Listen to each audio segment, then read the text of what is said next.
Good morning, good afternoon, good evening, and welcome to Jerry's Place. Come on and sit a spell. Let's see what we got for you today.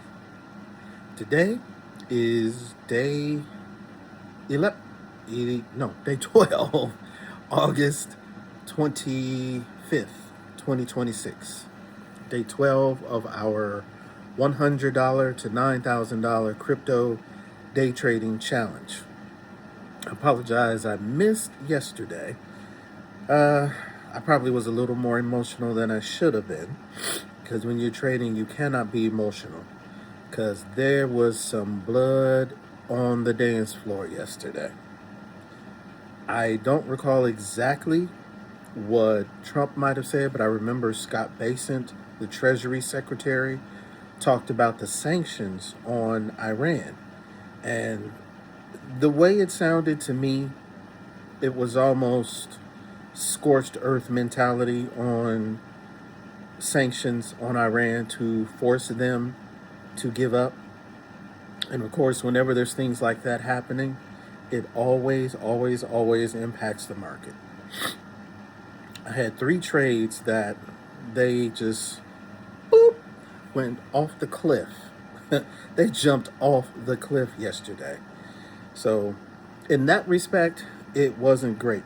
But it's never a loss, it's always a lesson. It's either lessons or blessings, as my mentor, Crypto Cliff, the legacy alchemist, would say. And it is. It These were things that were not under our control. You are going to have times when the news that comes out is going to impact the market independent of anything you can do. So there's no amount of charting, no amount of strategies, no amount of planning and preparing you can do to prepare for news that comes out. All you can do, especially when you're already in the market, it's like, whoa, and that's what happened. We were in the market on uh, three different cryptos, and yeah, they just tanked. They just seriously tanked. The good thing is we didn't use all of our available balance. We only used percentages, so we didn't lose the entire balance. We did Velvet, we did SPK, and I'm trying to remember the other one we did. And I've forgotten the other one. Was it Velvet? I think it was Velvet. And they all just went south for the winter. So, luckily we didn't, you know, Cliff knew that they were already volatile type coins. So we knew not to put a lot of our balance into the trade, as well as instead of our usual 11x leverage, we did 9x leverage. So our exposure was a lot less. Now today, we did Solana, SOL, and we did Aero, AERO, which the last time I looked, which was about 15 minutes ago, they had not hit yet.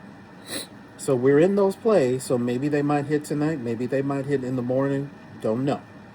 But the market is still kind of stabilizing from what happened on Monday, so it may or may not hit.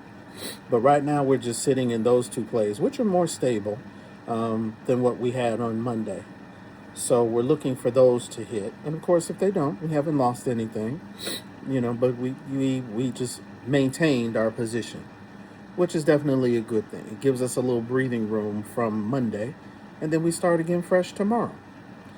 But that's all that's been happening. We actually did have another one, TAC, which I didn't do so well on, but some of my cohorts did. They actually got some profits off of that, but I didn't. So that was another hit to me. But again, it's a lesson because I didn't monitor it as I should have. I didn't keep my eye on it as I knew that I should have. They say you should follow your first mind. Well, you know, it's that little whisper that tells you something you're supposed to do. I didn't do it.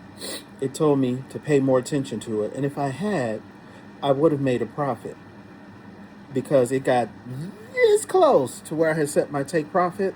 And once I saw that it was turning, I could have taken my profit and I would have come out okay. But, it's still okay. I'm still ahead.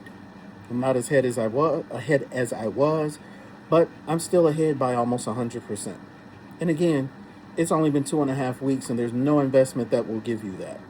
So, with that, I'm going to go ahead and let you guys have a good evening, and I'll see you tomorrow.